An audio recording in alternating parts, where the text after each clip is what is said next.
Salut à tous les amis, j'espère que vous allez bien. On se retrouve ce vendredi 22 août pour une nouvelle vidéo avec beaucoup d'actualités à traiter dans cette vidéo. On va évoquer le retour au stade ou pas, évidemment le dossier règle du 1 pour 1, est-ce que le Barça sera de retour et quand à cette fameuse règle. On va également évoquer certains dossiers, Marc Casado, Frenkie de Jong, mais pas que. Donc pas mal d'informations à évoquer dans cette vidéo avec un avant-match.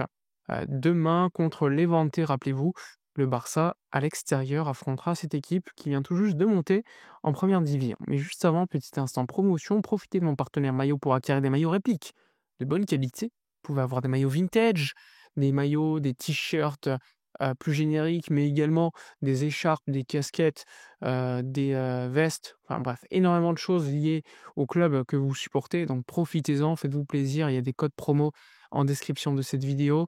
Vous pouvez avoir des maillots gratuits en plus, donc faites-vous plaisir ou à un proche, pourquoi pas. Tous les détails en description et si vous avez des questions, n'hésitez pas à venir me les poser directement sur Instagram. On y va.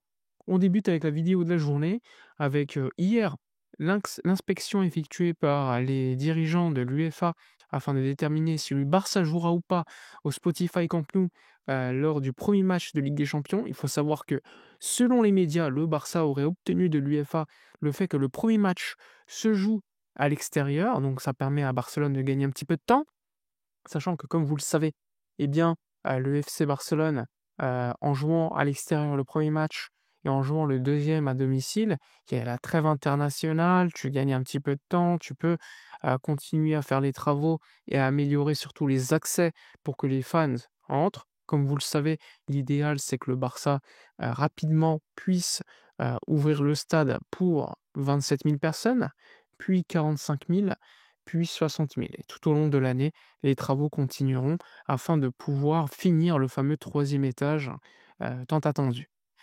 Ce qu'on peut dire aujourd'hui, c'est que le match à domicile entre le Barça et Valence du 14 septembre, eh bien, il est compliqué à ce qu'il se joue à domicile au Spotify Camp Nou et qu'il se joue à Montjuïc, encore une fois, est aussi compliqué parce que il y a un concert de Post Malone, j'ai déjà expliqué. On verra en tout cas la décision qui sera prise lors des prochains jours.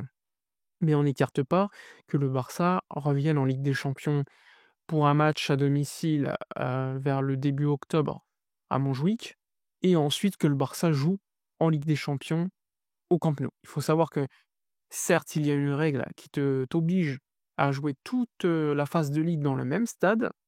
Néanmoins, l'UEFA, en cas de travaux, accepte cette, dérogation de pouvoir jouer dans un deuxième stade, ce qui pourrait permettre à Barcelone de retourner également en phase de ligue à jouer au Spotify Camp Nou, courant mois d'octobre, novembre, et cetera. Donc à voir, en tout cas, on va suivre ces informations avec beaucoup d'attention.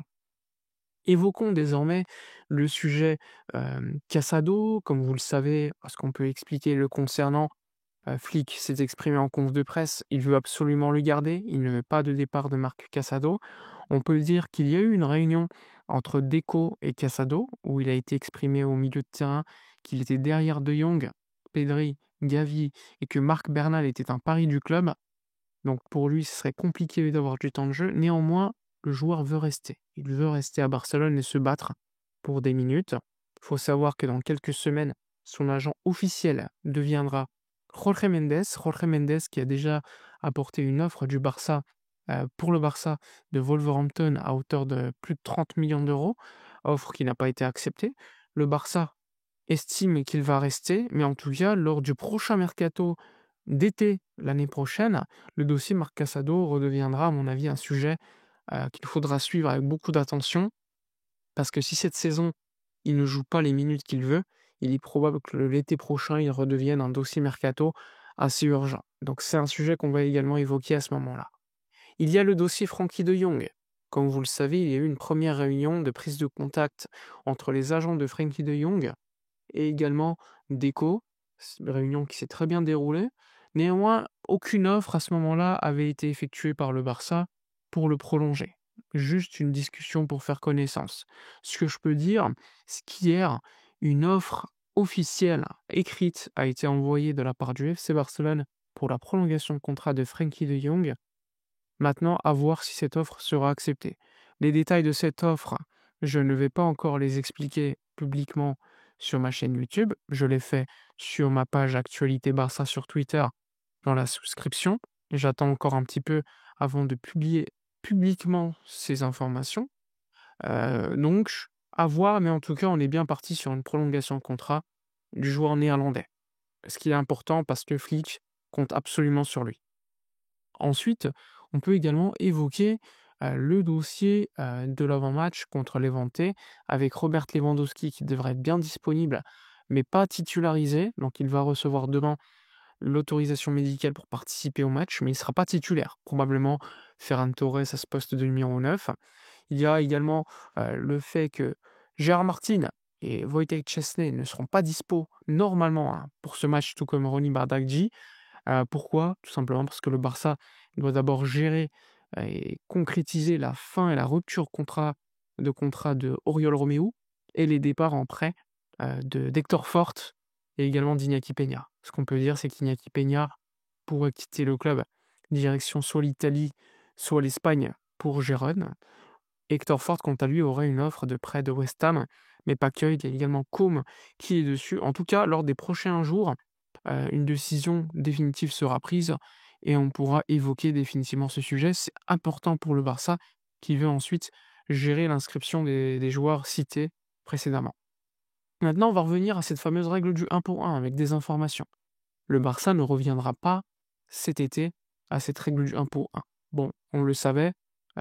Pourquoi? Parce que l'auditeur des comptes, Kraus Payne, estime que pour comptabiliser cette opération, il faut que le stade, le Spotify Camp Nou en l'occurrence, soit ouvert. Il faut savoir que le Barça, quant à lui, estimait que le simple fait de jouer, que ce soit au Johan Cruyff Stadi, à Montjuïc ou ailleurs, suffisait tant que les sièges VIP étaient mis en vente.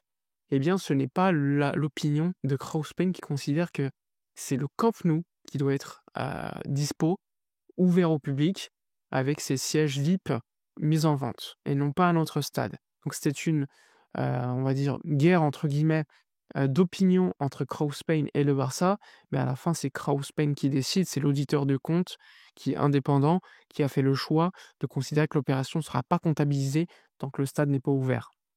Et donc l'opération des 100 millions d'euros plus 100 millions d'euros ne sera pas comptabilisée tant que le stade ne sera pas ouvert. J'avais expliqué courant du mois de juillet, le club estimait que le Camp Nou allait ouvrir. D'ailleurs, ils avaient officialisé le trophée Gamper au Camp Nou. Finalement, vu que le stade n'a pas été ouvert, eh bien, Kraus Payne n'a pas validé l'opération. Opération qui devra être validée dans les prochains mois, on va dire, quand le Camp Nou sera ouvert, tout simplement. Et à partir de ce moment-là, la limite salariale augmentera de 100 millions d'euros, ce qui permettra au club d'arriver à la règle du 1 pour 1 et donc avoir potentiellement un mercato d'hiver et d'été prochain beaucoup plus intéressant que ce qu'on a connu lors de ce mercato. Même si on arrivait au 1 pour 1 maintenant, 22 août, eh bien, le Barça n'irait pas sur le mercato car aujourd'hui, peu de joueurs intéressants sont dispo. C'est pour cela que, honnêtement, le mercato est déjà «gâché» entre guillemets, même si les options voulues par le board ont été respectées. Disons que c'est un mercato qui reste quand même low cost. On attendait beaucoup plus et que la règle du 1 pour 1 aurait dû venir début du mois de juillet, pas maintenant. Donc elle va arriver forcément lors des prochains mois quand le stade réouvrira, mais ça serait un échec pour le mercato d'été qu'on avait déjà évoqué lors de vidéos précédentes. Voilà pour la vidéo de la journée. Donnez-moi votre avis dans les commentaires, likez, commentez, partagez. Moi je vous dis à la prochaine et d'ici là comme d'habitude, portez-vous bien.